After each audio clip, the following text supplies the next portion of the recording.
मुकद्दस मत्ती रसूल की इंजील उसका 12वां बाब और उसकी 17वीं आयत मुबारका से लेकर उसकी 20वीं आयत मुबारका तक जिनके पास खुदा का कलाम मौजूद है मेहरबानी फरमाकर खोलिए। लिखा है, देखो ये मेरा खादिम है जिसे मैंने चुना, जिसे मैंने चुना, मेरा प्यारा, जिससे मेरा दिल खुश जिससे है। मेरा दिल खुश है।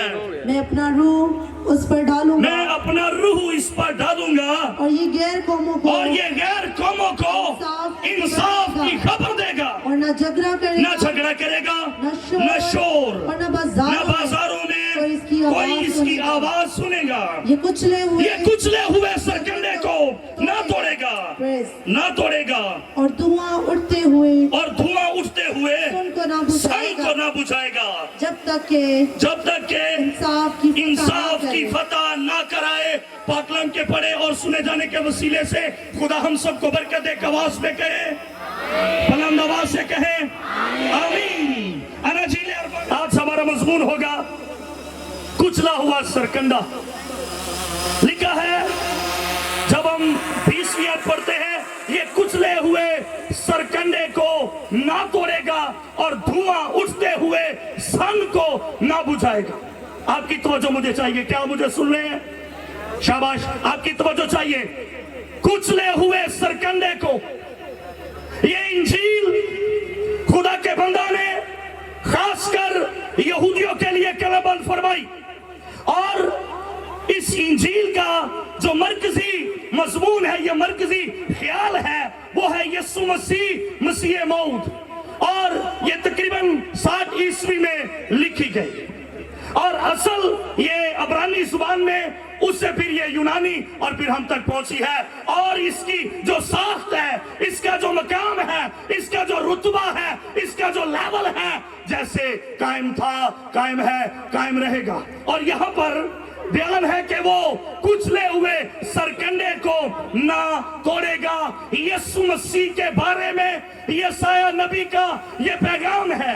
यशाया नबी ने बयान किया है नबूवती रूह से कि यीशु जो है वो कुचले हुए सरकंडे को ना तोड़ेगा। ये जो कुचला हुआ सरकंडा है, ये तस्वीर है ऐसे शख्स की जो कमजोर है, जो पिसा हुआ है, जो किसी काम का नहीं रहा, जिसके पास उम्मीद नहीं है, जिसके पास कोई खुशी नहीं है, जो मसला जा चुका है, जो गिरा हुआ है, जो बिका हुआ है, जो परेशान है, जो बदहाल है। ये जो सरकंडा है, पंजाबी में काना, हमारी जुबान में से काना कहते, सबको पता जी काना।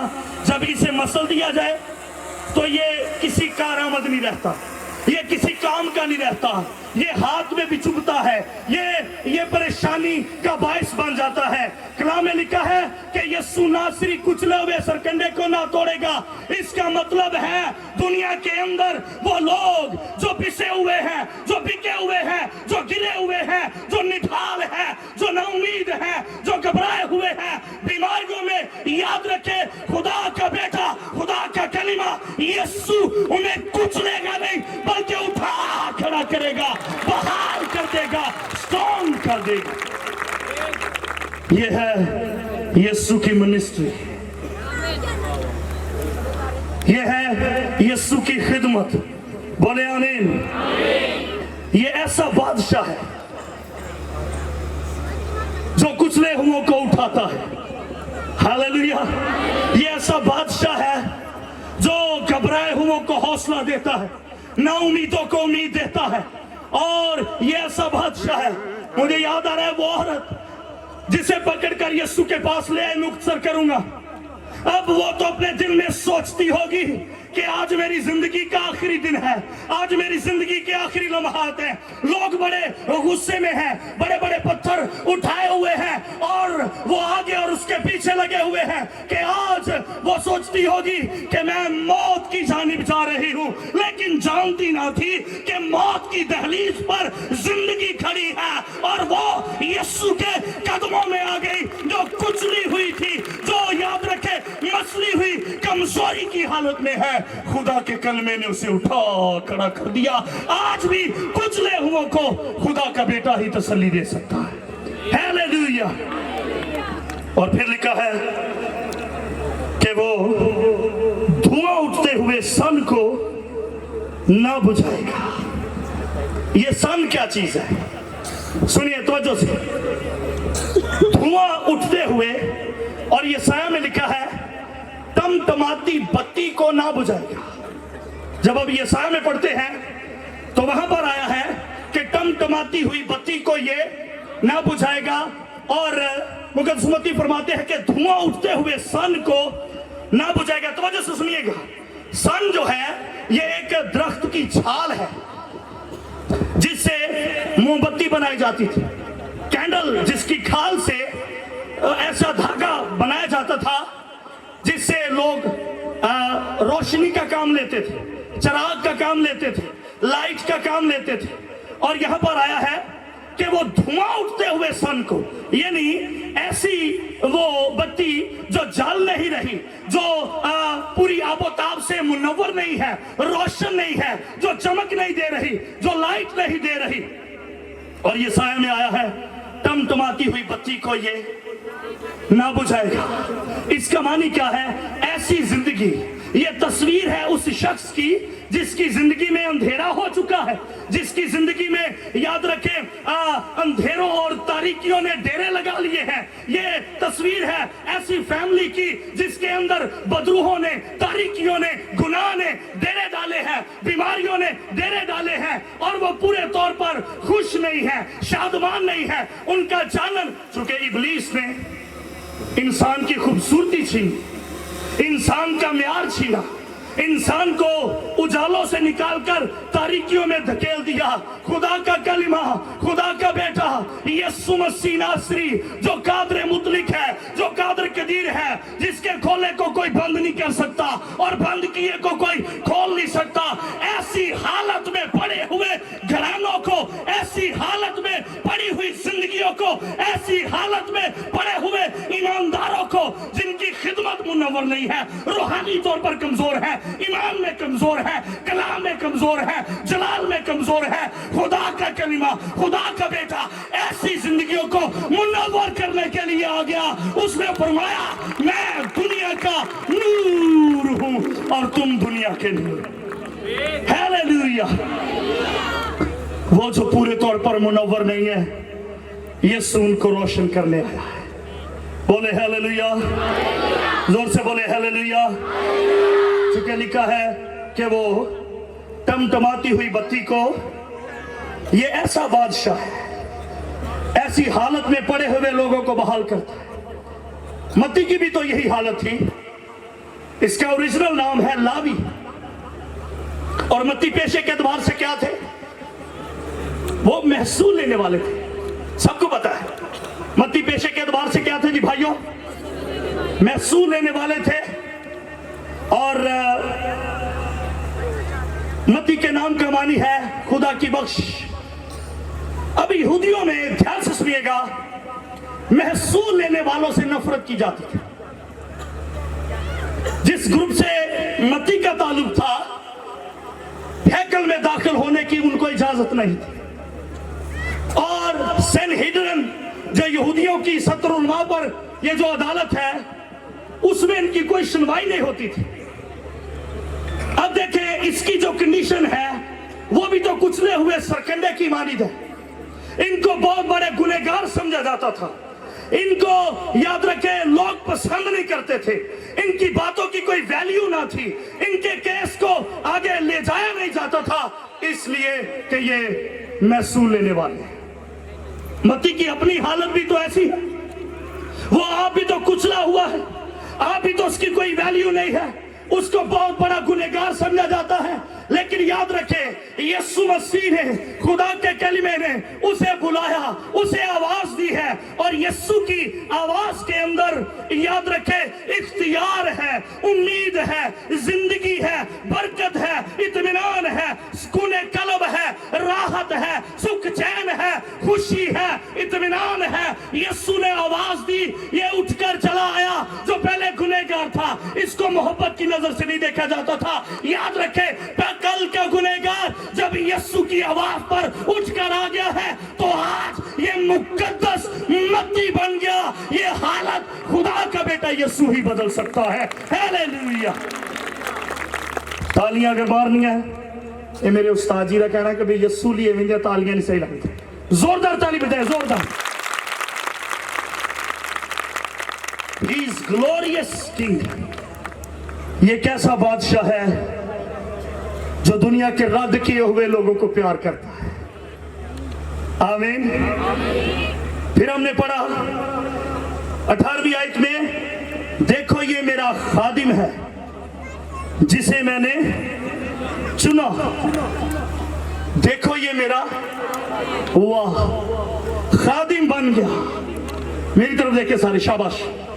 यीशु खादिम बन गया, वो जो क्रूपियों पर तख्त नशी, जिसके कहने से, याद रखे, कायनात में जुम्बिश होना शुरू हो जाए, जिसके कहने से पानी रास्ता दे देता है, जिसके कहने से, याद रखे, और कलामे खुदा में इब्रानियों में लिखा है, वो खुदा की जात का नक्श, उसके जलाल का परताव, अपनी कुदरत के कलाम से कायनात को संभालने वाला खादिम बन गया, जिसके आगे फरिश्ते कुरबीन झुके रहते हैं। खादिम बन गया। यीशु मुतअद्दिद बार आयत मिलती है कि मैं खिदमत करवाने नहीं बल्कि खिदमत, शाबाश, खिदमत क्या करने है। भाई मेरी तरफ देखे, मेरी तरफ देखे, शाबाश। यीशु ने कहा मैं खिदमत करवाने नहीं बल्कि खिदमत करने आया हूं। ये खादिम बन गया।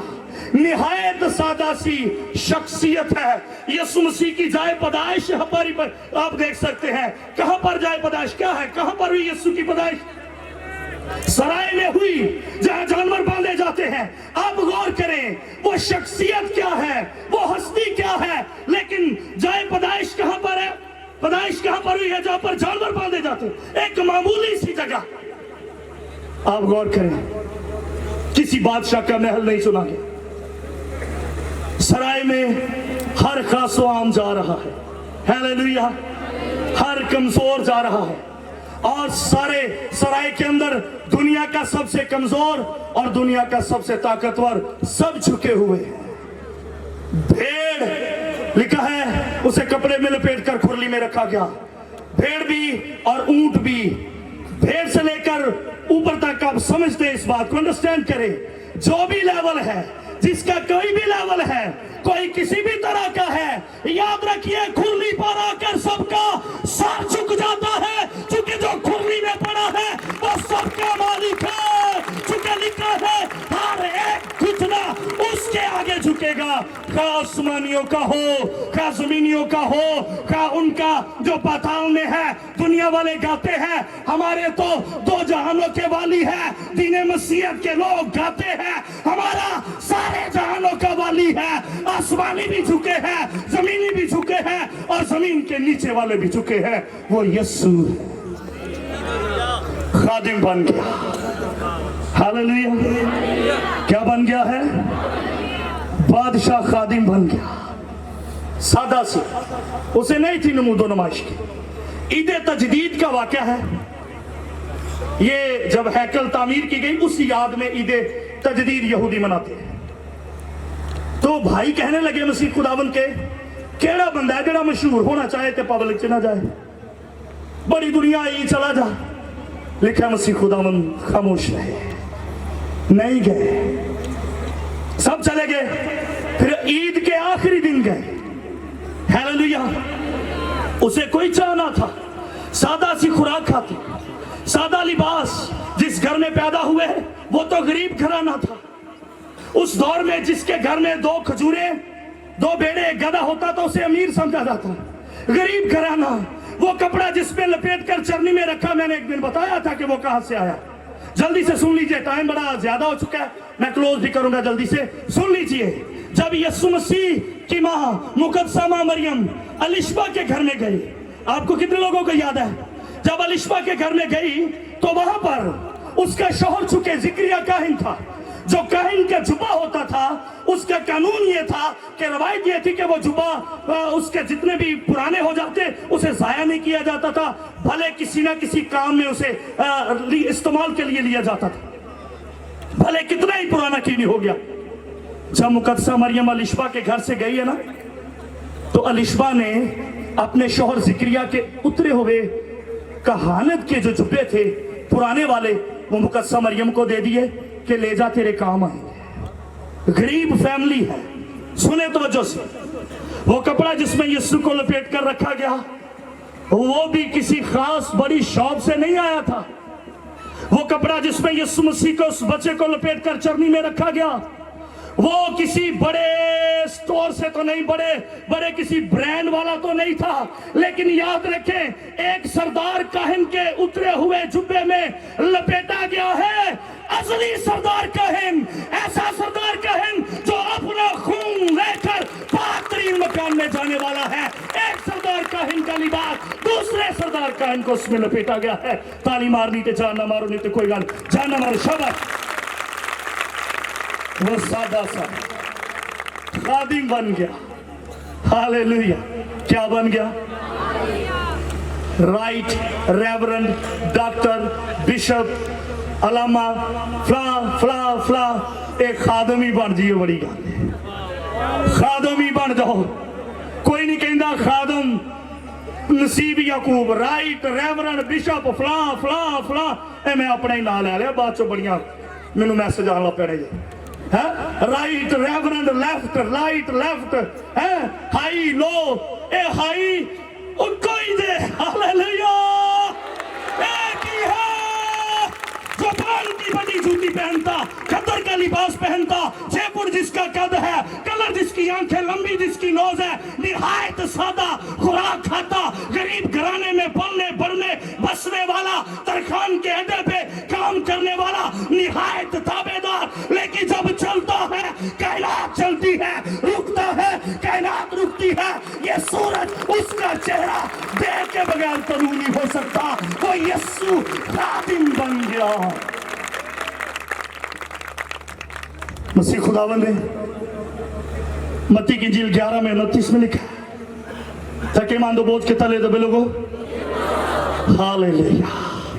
मैं तुमको, आवाज बड़ी काटे परावंदी, मैं तुमको आराम दूंगा, मेरा जुआ अपने ऊपर उठा लो और मुझसे सीखो, मुझसे सीखो, क्योंकि मैं हलीम और दिल का फरोतन हूं।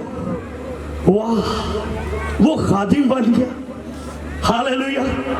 कहीं कहीं झलकी आती रही है, जब पहाड़ पर दुआ करने के लिए गए और वहां पर जब खुदा के लोग आए हैं तो लिखा चेहरा बदल गया। कहते कहते झलकी भाई है, हालेलुया, चेहरा बदल गया, वो खादिम बन गया, खादिम बन गया। जाहिरी नमूदो नमाइश की उसे जरूरत नहीं। आमीन। और फिर लिखा है गैर कौमों को इंसाफ की खबर देगा। गैर कौमों को क्या देगा?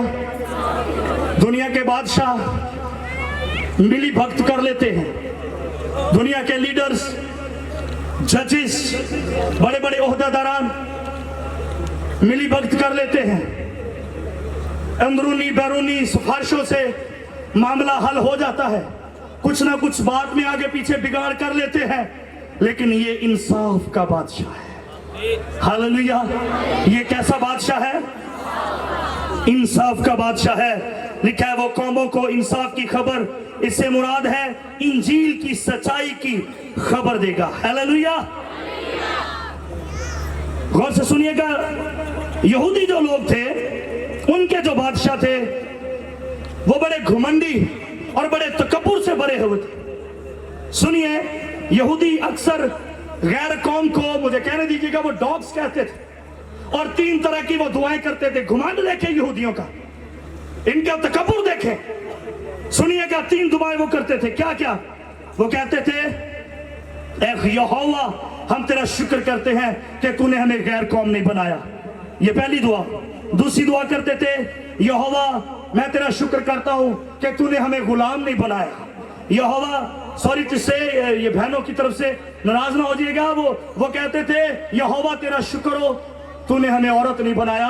ये घुमंड, ये तकब्बुर यहूदियों के अंदर है। वो लोगों को इस नजर से देखते थे, लेकिन जिस बादशाह का मैं खादिम हूं, जिस बादशाह के आप खादिम हैं, जिस बादशाह के ये सब खुदा के लोग यहाँ पर तशरीफ फरमा है, जिस बादशाह के मेरी बहनें यहाँ पर बैठी हुई हैं, राया है, उसकी बेटियां हैं, याद रखें वो बादशाह किसी से नफरत नहीं करता, वो बादशाह किसी को डिग्रेड नहीं करता, वो बादशाह किसी को याद रखें लेट डाउन नहीं करता, बल्कि वो बादशाह कुचले हुओं को आजाद करने के लिए आया है, और वो यीशु है।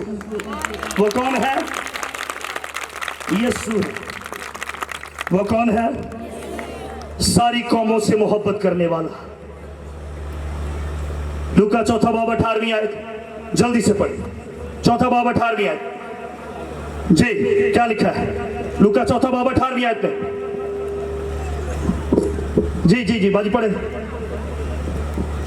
हाँ जी, लिखा है खुदावंद का रूह मुझ पर है, इसलिए कि उसने मुझे गरीबों को खुशखबरी देने के लिए मसा किया। उसने मुझे भेजा है कि कैदियों को रिहाई और अंधों को बेनाई पाने की खबर सुनाऊं, और कुचले हुओं को आजाद करूं। This is ministry of the Lord Jesus Christ। ये मिनिस्ट्री है यीशु की। मेरी एक फुफोदा बेटा है, आज पता नहीं क्या उसकी मुझे कॉल आई, पादरी साहब मैं हदिया रखा है। मैं कहा तुसी वड्डे मिनिस्टर हो, मैं छोटा, ताड़ा हदिया खुदा तुहानू बरकत दे। मैनू कहना मैं भी मिनिस्ट्री बना ली। मैं पा मिनिस्ट्री बनाई दी नहीं, मिनिस्ट्री करी दी है। यीशु की ये मिनिस्ट्री है, वो कुचले हुओं को आजाद करता है, कुचलता नहीं है। जब सलीब कंधे पर है, यरूशलेम की गलियों से होकर जा रहा है, गिरता संभलता कुछ औरतें आई, अपनी हमदर्दी का इजहार कर रही हैं। वो मोहब्बत करती थी यीशु से, कहती हैं पानी की बात हुई, वहां पर करीब आई है, हुजूर ने फरमाया मेरे लिए ना रो, अपने लिए और अपने बच्चों के लिए रो, उसको हमारी हमदर्दियों की जरूरत नहीं है। यीशु की मिनिस्ट्री पर सदके जाइए, आमीन। ऐसी जबरदस्त मिनिस्ट्री है। वो फरमाता है इब्ने आदम खोए हुओं को ढूंढने और उन्हें निजात देने आया है। ये मिनिस्ट्री है यीशु की कि वो खोए हुओं को ढूंढने आया है, वो कुचले हुओं को आजाद करने आया है, वो अंधों को बेनाई देने आया। हम नहीं समझ रहे, यीशु के पीछे लगे फिर। उसी ने फरमाया अंधा अंधे को राह दिखाएगा तो वो क्या होगा? दोनों जिन्हां अखा खुल गई, उन्हें आख्या हम किसके पास जाए? वो कहने लगा हम किसके पास जाएं? चूंकि जिंदगी और हमेशा की जिंदगी की बातें तो जिनकी आंखें बंद है वो आज भी यीशु पास हो नहीं समझ पाते, जिनकी खुल जाती है फिर वो उठकर पालूस की तरह बपतिस्मा लेते हैं। आमीन। आप गौर करें, ये मिनिस्ट्री है यीशु की कि वो कुचले हुओं को क्या करने आया है? आजाद करने आया है। एक जबरदस्त स्टोरी है, लूका 15वां बाब 17वीं है, जल्दी से आइए। यहाँ पर एक नौजवान है जिसका नाम मुस्र बेटा, कितने लोगों को पता? गया है जदों माल मुक गया तो यार भी मुक गए। अब गौर करें, आखिरी बातें हैं, फिर उसके बाद दुआ करेंगे। यार मुक गया, एक मिनट साहब, ते माल मुक गया ते दोस्त भी चले गए। पहले दौर दे विच लोकी रोटी ते रह पैंदे सन। बुजुर्ग जानते होंगे भाई शफीक लोग, कि भाजी रोटी मिलती जाएगी, पट्ठे पुट्ठे पा देंगे सन, खाद खिलार देंगे, इस तरह के काम करते, रोटी ते रह पेंगे। ये यीशु मसीह ने एक स्टोरी दी है, आप सुने। क्या कहा? नौकरी ढूंढने गया, कहता मुझे मिलेगा क्या? मिलना की अभी जो सूर खांदे ने होइए तू खाएगा। गिलाजत में, गंदगी में, ते जदों सूरां नाल फलियां खांदा सी, वो भी ढुड मारदे सन। जदों बाप दा घर छड्डिए फिर गिलाजत च घर मिलता है। जदों यीशु दे हुजूरी चों निकल जाइए, याद रखे गुनाह बर्बादी है, गुनाह में तारीकी है, गलाजत है, गंदगी है, रुसवाई है, और इंसान धुतकारा जाता है, रद्द किया जाता है। हो के यहूदी लड़का ते पालदा सूर पे है, चरांदा सूर पे है, गल बंद ही नहीं। अब गौर करें, यहूदी लड़का है, सूर पालन ते लग पे, मिलेगा कि जो सूर खान के तुम ही खाई जाए। पढ़े 15वां बाब 17वीं, क्या लिखा है जी? फिर उसने होश में आकर, हाँ ये खास बात है, फिर उसने होश में आकर कहा, मेरे बाप के हाँ मेरे बाप के मजदूरों को, हाँ मेरे बाप के कितने ही मजदूरों को अफराद से रोटी मिलती है। सुनिए, लिखा उसने होश में आकर कहा। कईयां ਨੂੰ ਤੇ ਸਾਰੀ ਜ਼ਿੰਦਗੀ ਲੰਘ ਜਾਂਦੀ ਜੇ ਹੋਸ਼ ਹੀ ਕੋਈ ਨਹੀਂ ਆਉਂਦੀ ਹੈ, ਉਹ ਮਦਹੋਸ਼ ਹੀ ਰਹਿੰਦੇ ਨੇ, ਉਹਨਾਂ ਦੀ ਮਾਤੀ ਵੱਜੀ ਰਹਿੰਦੀ ਹੈ। ਕਿੰਨੀਆਂ ਕਨਵੈਨਸ਼ਨਾਂ ਅਟੈਂਡ ਕਰ ਲੀਆਂ, ਕਿੰਨਾ ਹੀ ਕਲਾਮ ਸੁਣ ਲਿਆ, पर होश को नहीं जे आई, तौबा को नहीं जे की। लिखा इसने यू टर्न लिया, इसने होश में आकर कहा, मुशर्रफ नु छेती होश आ गई है। अब गौर करें, अब तवज्जो करें, कई लोग हैं उनको होश आने का नाम ही नहीं लेती, वो होश ही नहीं करते, लेकिन मुशर्रफ को होश आ गई। उसने होश में आकर कहा, मेरे बाप दे घर विच, हालेलुया, किदे घर विच? मेरे बाप के घर में, मेरे बाप के घर में। अब सुबह शाम पढ़ते हैं, ऐ हमारे बाप, शाबाश पढ़े, ऐ हमारे बाप। मुशर्रफ कहने लगा मेरे बाप के घर में। यीशु ने दुआ सिखाई, बोलो ऐ हमारे बाप, हालेलुया, ऐ हमारे बाप, ऐ हमारे बाप। आप गौर करें, जब लौटा है, मुख्तसर करूंगा, बाप की आंखें उसकी तरफ लगी है, जैसे ही आया है, गले लगाया है, उसके कपड़े गंदे, उससे बदबू आती, दाढ़ी बड़ी हुई है, बाल बड़े हुए हैं, याद रखे पांव में टूटी फूटी जूती, वो भी पता नहीं है कि नहीं। बाप की मोहब्बत देखे, कुछ भी नहीं देखा, गले लगा लिया, उसके कपड़े चेन, जूती चेन, अंगूठी पहनाई गई और जश्न हुआ। अरे याद रखे, आपके घर में, आपके बाप के घर में जश्न है, खुशी है, इत्मीनान है, शादमानी है आपके बाप के घर में, और वो यहोवा कादिर मुतलक है। हालेलुया। उसने कहा मैं अपने बाप के घर में जाऊंगा, चूंकि वहां अफराद से रोटी मिलती है, वहां अफराद से रोटी। बाप दाऊद कहते, खुदावंद मेरा मुझे कमी अफराद से रोटी मिलती है। ये साथ लेकर जाए इस बात को, आपके बाप के घर में अफराद से रोटी मिलती है, कमी नहीं जे रही। शागिर्द कहने लगे, हजूर शाम हुंदी पई है, नेरा हुंदा पिया है, इन्हां नूं रुखसत कर दे। आप फरमांदे कि आप ही खान ली दवो। एक बच्चे नूं लैके आए, जौ दियां 5 रोटियां और 2, ये बामुश्किल थोड़े से लोगों की खुराक है। आप गौर करें, जिन्नियां मर्जी शामा पै जान, अगर तुसी बाप दे घर वाले जे, अगर बाप दे घर रहिंदे जे, ते अफराद ना हर शय मिलेगी, कमी नहीं रहेगी, घाटा नहीं रहेगा, चूंकि आपके बाप के खिद्दे उनमें कभी कमी ना थी, ना है, ना होगी, चूंकि वो कादिर मुतलक है, यीशु मसीह कादिर मुतलक है, और वो कुचले हुओं को आजाद करता है और धुआं उठते हुए सन को नहीं बुझाता। आइए, आप में से अगर कोई ऐसी हालत में है जो दरमियानी हालत में है, कलाम में लिखा है, मुकाशवा में लिखा है, ना तू सर्द है ना गर्म है, काश के तू सर्द या गर्म होता, मैं तुझे अपने मुंह से निकाल फेंकने को। अगर ऐसी कंडीशन में है, अगर टमटमाती हुई बत्ती जो ना पूरे तौर पर जल रही है, रूहानी ऐसी हालत है, धुआं उठ रहा है, कोई रोशनी नहीं है, ऐसी हालत है, खुदा का कलीमा, खुदा का बेटा आज शाम, आज रात आपकी जिंदगी को मुनव्वर करने वाला है, रोशन करने वाला है, बदरू गिरफ्तार आजाद होने वाले हैं, बीमारियां और ना बाकियों के जुए टूटने वाले हैं। आइए अपने कदमों पर खड़े हो जाएं।